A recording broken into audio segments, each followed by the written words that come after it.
नमस्कार, आप सभी दर्शकों का लाइव इंडिया में स्वागत है। मैं हूं आपके साथ पूजा।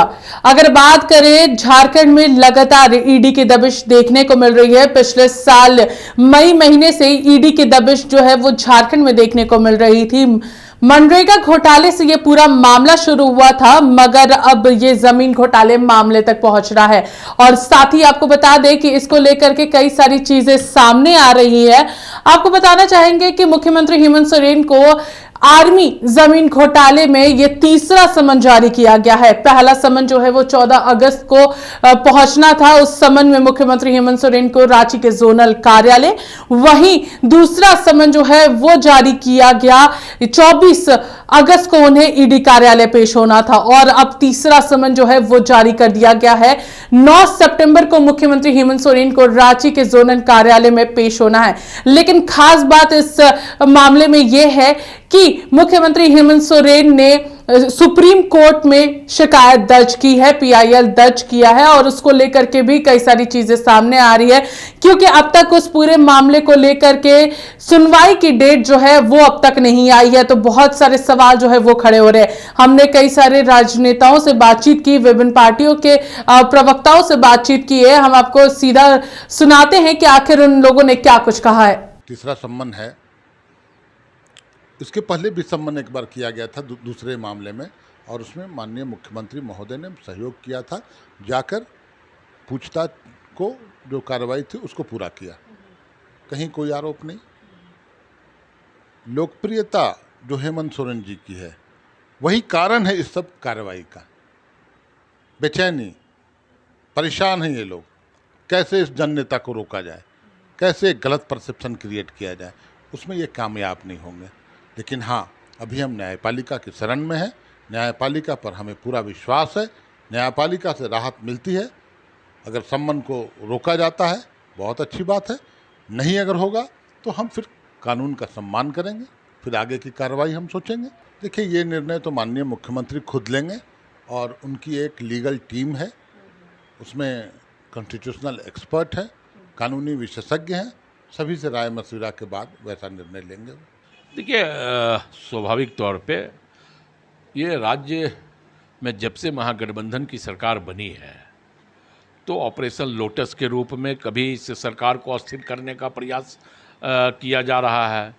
तो जब ऑपरेशन लोटस इस राज्य में फ्लॉप हो गया, फेल हो गया, तो अब ईडी को उसके बाद आगे किया गया है। तो हमें लगता है कि ना हम डरेंगे ना हम डरे थे। हम लड़ेंगे और हम जीतेंगे।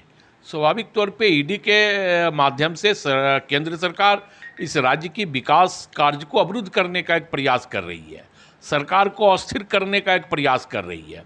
लेकिन हमें पूर्ण विश्वास है न्यायालय से हमें न्याय मिलेगा। हम स्वाभाविक तौर पे इस देश में आज भी न्याय जिंदा है, और जब न्याय जिंदा है तो न्याय हम लोगों को मिलेगा।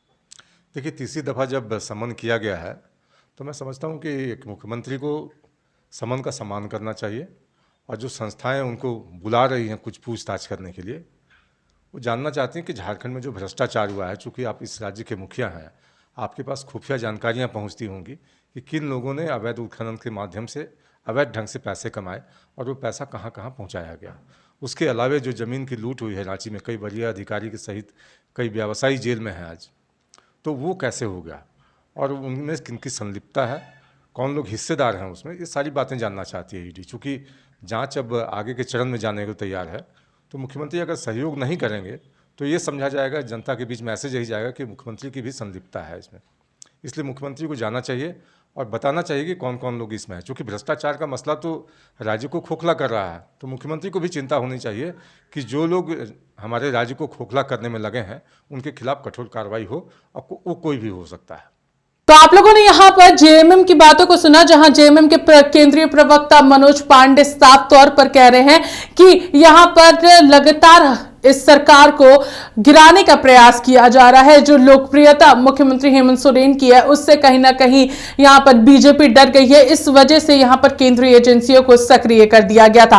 पिछले साल भी कुछ ऐसा ही हम लोगों को देखने को मिला था। अवैध खनन मामले में मुख्यमंत्री ने ईडी का सहयोग किया था, लेकिन अब बार बार इस तरीके की चीजें हो रही हैं।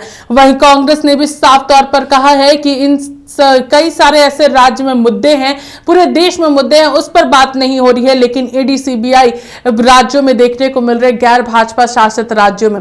वहीं बीजेपी के प्रवक्ता का साफ तौर पर कहना था कि यहां पर तमाम चीजों को देखते हुए मुख्यमंत्री हेमंत सोरेन को ईडी कार्यालय जाना चाहिए और राज्य के बीच एक संदेश जरूर जाना चाहिए कि कुछ भी हो, कोई भी गलत हो तो यहां पर उस पर कार्रवाई हो सकती है, चाहे वो कोई भी हो। तो इसको लेकर के बातें सामने आ रही है। अब देखना यह है कि 9 सितंबर को मुख्यमंत्री हेमंत सोरेन क्या ईडी कार्यालय जाते हैं या नहीं। फिलहाल हमारे साथ इतना ही। नमस्कार।